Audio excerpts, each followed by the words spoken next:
Hello student, CGL প্রিতে আসা number সিস্টেমের এই অঙ্কটাকে কিভাবে করতে হবে দেখে নাও। দেখো কি বলেছে যে how many integers between 299 and 501। 501 299 থেকে 501-এর মধ্যে কতগুলো সংখ্যা আছে যেগুলো 4 দ্বারা ডিভিসেবল অথবা 10 দ্বারা, বোথ নয় কিন্তু, ঠিক আছে?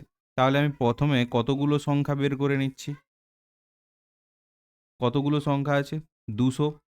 এইবারে দেখো আমাকে বের করতে হবে কি, যে 4 দ্বারা ডিভিসেবল, তাহলে 4 দ্বারা বের করব। তার সাথে বের করতে হবে আমাকে 10 দ্বারা ডিভিসেবল হলো। এবারে এখান থেকে আমাকে মাইনাসটা কি করতে হবে, না বোথ, বোথ হবে। তাহলে বোথের ক্ষেত্রে আমরা কি বের করব, না এলসিএম অফ 4 অর 10 কত হবে 20। তাহলে 20 দ্বারা যেগুলো ডিভিসেবল হবে সেগুলো আমাকে বাদ দিতে হবে। তাহলে 4 দ্বারা ডিভিসেবল বের করে নাও।